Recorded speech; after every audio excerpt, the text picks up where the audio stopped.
Butt highlights and brand new Yaoichi cosplay. Who knew that was going to be the thing that ends summer 2026? Bleach Saturdays are back, and let me tell you, I am beyond excited. It's been over a year and a half since Core 3 ended, but here we are. Core 4, the final 10 episodes of Bleach Thousand Year Blood War. Honestly, I can't believe this is a thing. First things first, I saw these 3 episodes, episode 1, 2, and 3 of Core 4 in the theaters, so I know what's going to happen. I didn't get to talk to any of my friends because none of them went to see it. I saw it twice. Absolutely worth it. It should have been a longer thing. More people should have went. Because first thing I noticed watching it on Hulu is either the app itself, the Hulu app, or the Japanese broadcast kind of dimmed down the episodes. If you know anything about anime history, you know this is a thing because of Pokemon episodes way back in the day. They have to keep it at a certain level. And I noticed it immediately going from the theater to my 65-inch LCD TV. Doesn't take away from how beautiful the animation was. Period Films killed it. Before I dive into the story, I just want to talk about how Period Films stepped it up on this core. Anyone who's been following the behind the scenes knows that Core 3 started with Studio Period, and they created a brand new branch, Period Films, and that's what started working on Core 3. So in the middle of it, they started moving production or co-producing it, and the quality from Core 2 to Core 3 was very noticeable. The quality from 3 to 4 is increasingly noticeable. I've noticed, I watched a few reaction videos these last couple of hours, and a lot of people are highlighting and notating how amazing it looks. You know, it looks like a movie, blah, blah, blah, the standard buzzwords. But that's just the tip of the iceberg. This is episode 1, and I can tell you, without any spoilers, they do not let up on the animation in episode 1, 2, and 3 of Core 4. The opening pan shot, all the 360-degree movements that they do, detail in the audio, the soundtrack. We all know the composer, I believe Surgusa is his name. He absolutely has killed it with all iterations of Bleach, and he is bringing it again. The opening and closing songs are very good. The videos tied to those opening and closing songs are amazing. Beautiful. It is so beautiful. That was not shown in theaters, so I got to witness both of those today for the first time, and amazing. Absolutely amazing. So, like I said, production, absolutely nailed it. I know it was supposed to be 13 episodes. Now we're hearing that it's only going to be 10 episodes. So these episodes are going to fly by quickly, and this episode was a clear indication of that. So if you have not seen, caught up, whatever, this is where I start going more into the details of it. This episode starts out with the panning shot of all the battles that are going on. And that camera movement is just so fluid. It gives a real depth and feel to the Varvault where everything's going on. We get to see glimpses of the battles, and then we end up zooming in to Uryu Ishida and Ichigo Kurosaki in front of Hauswald. And that's where the last core ended. They kind of replay a little bit of that interaction from the end, and Ichigo, Orihime, and Shad continue forward. Side note, the disrespect that Chad gets from a lot of reactioners out there, it's a little off-putting, and it's probably why I don't follow them or subscribe to them. I'll watch their content, Bleach content, but it's very clear that you are a reactioner first and a Bleach lover second or third. I'll put it that way. That's me being nice. The ones that actually love these series, they understand this is the main character's best friend. Whether he can fight gods or not, is irrelevant. I would want my best friend with me in that same situation. And that's exactly what Ichigo has. His best friend and his right-hand woman. They're there with him. And his rival friend, Uryu, is, behind fighting, but he was there with them to begin with. As you all know, Ganju is his cousin, and he is like a good cousin would be around. So the disrespect, it has to change.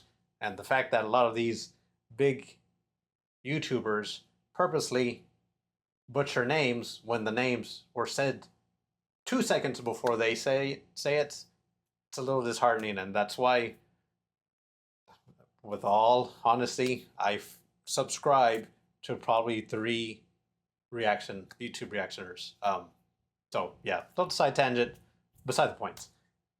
Our main trio continues on. Yuha has a nice, interesting nightmare, as he said it, which could be foreshadowing of what's to come or what could come, given that he can see the future or a future or all futures, depending on how much you know of the Almighty. We see our trio running towards Yuha, and then they are attacked by statues. Chad decides to stay back, fight the statues with the help of Ganju, and, as he put it, do grunt work. Because Ichigo and Orihime are moving forward, somebody has to clear a path coming home. And that's what Ichigo's best friend, Chad, Sato, is going to do. The disrespect on my fellow Mexicano is a little disheartening, but I'm going to move past that, because I know where he ends up at the very end of the story, so he gets his. Anyways, we get more of the Hauswalt and Uryu fight. We get to see how powerful Hauswalt is and how clever, or how much Uryu is putting his mind into this battle, because obviously Hauswalt has a part, or he can use the Almighty in a sense. He can't see it's not as powerful as Yuhabaha's, but as we see in the fights, his eyes show that he has it. And even when he does his sword attack, it has that same black eyeball energy that we have seen Yuhabaha use in itself. Their fight is beautiful. The audio plays perfectly with the arrow attacks from Uryu. Hauswalt is basically dancing around every attack that he can see.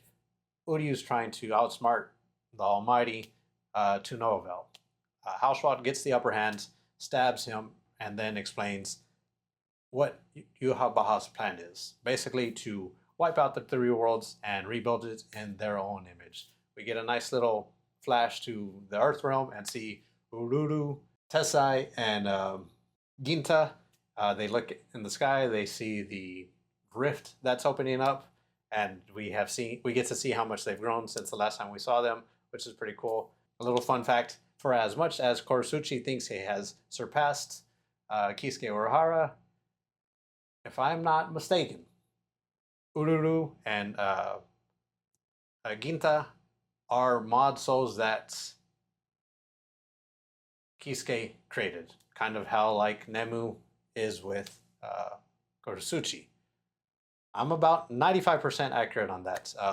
I'm sure I can sit down and dig into that to verify, but yeah, he's no matter how much Korusuchi tries, he's still always one step behind Kisuke Urahara, which leads into the next portion of the episode.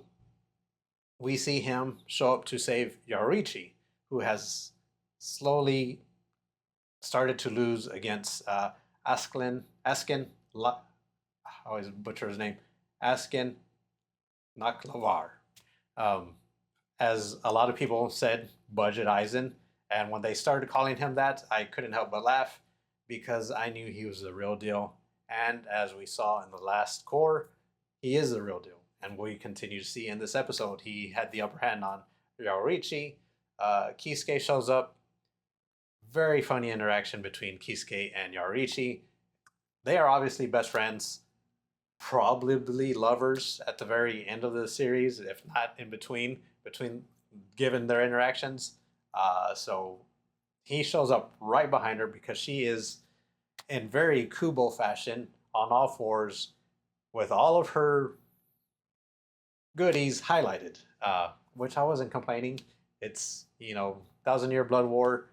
Kubo really leaned into, hey, this is probably not going on to be on TV, so let me draw it the way I want to, which he did. And Kisuke, he has a nice little joke. She gets mad, and in a very, the animation team knew what they were doing. In a very slow way, Kisuke gives Yaorichi a nice little tap on her ass, and she completely jumps back up. They escape, and Askin is left there wondering what's going on. After giving chase, he catches up to him, and Yaorichi is now able to fight. She thinks she's going to continue where she left off, and that is immediately shut down by Askin. He punches her right in the gut, which we get another beautiful ass shot, there's no other way to say it, of Yaorichi. Like I said, this episode's going to have it's going to create a lot of butt highlights and so many Yaorichi cosplays. And given that I don't mind those cosplays, I'm all here for it. We'll see who comes out on top out of all the cosplayers out there, because holy hell, when she transforms into her God of Thunder form, I knew this was coming from the manga. I did not expect it to look this good. The lighting effects are absolutely amazing. In the post-screening interview, Kubo and the two directors all talked about how they made sure to really nail this look on Yaorichi, and they absolutely nailed it. She is very berserker mode. Kisuke is doing a lot of the talking in this moment while she is absolutely beating the dog shit out of Askin. He's shocked because he doesn't know what's going on, and as Kisuke very beautifully describes, she is basically like a cat. Cats are, very fickle, and her Ryatsu, spiritual pressure, changes 48 times per second, if I'm not mistaken, like that. And as Askin can kind of counter anything, he builds an immunity to whatever attacks him, and he can use that to his advantage and turn it on whoever's attacking him. When it comes to spiritual pressure, a person's fighting ability, it basically nullifies that. So the fact that Yaorichi's spiritual pressure is changing that much, he can't build an immunity to that fast enough. And like I said, she whoops the dog shit out of him. And at the very end, she is there in the cutest, it's a weird way to put it, the cutest and sexiest form that we've ever seen. She's acting like I hate that it's so close to that whole world, but she's acting very much like a cat, but obviously in her Thunder God form. She jumps down to Kisuke, and the moment she licked his face, I could hear the internet's millions of fans saying that should have been me. And that goes male and female. A lot of them absolutely have said she is probably the most beautiful or sexiest anime character out at the moment. And it's hard to argue. She is not my favorite Bleach female, but that's not a knock on her, because Tite Kubo creates beautiful women, period. To say I have an absolute favorite, it depends on what day I'm currently in. Let's put it that way. And there's some days where Yaorichi is up top, and this could easily be one of those days, because, like I said, fucking hell, that God of Thunder form looked stunning.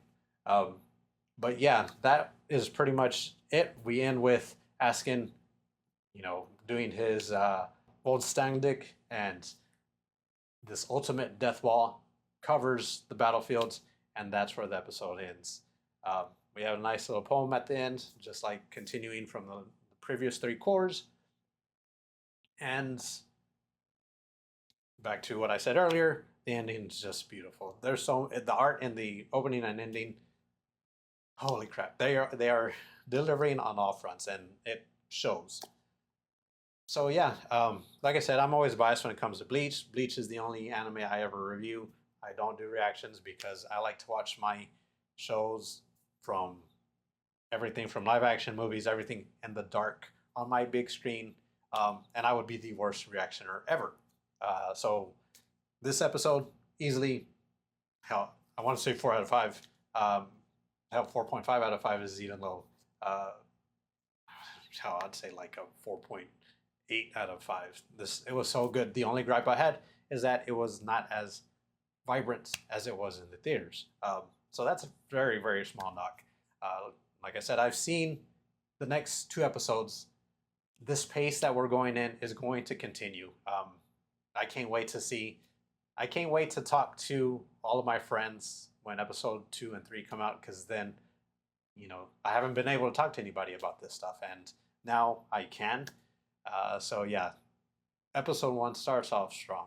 We are in the final part of Bleach 1,000-Year Blood War. I am very happy at where we're going. I can't wait till episode 4, because that will be new territory for me.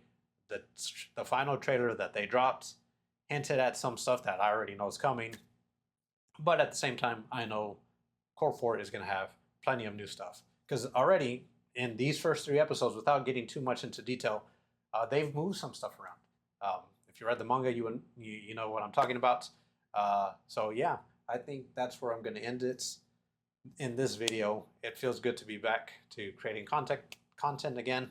I will be making all of my Bleach reviews. Like I said, I'm the worst reviewer. I'm going to be glazing this to high hell. I'm basically trying to convince my non-Bleach watching friends to watch Bleach. That's the whole point of this Bleach reviews, because they need to watch it. So that being said, I'm going to end this one. I hope you have a good one, and I will talk to you soon.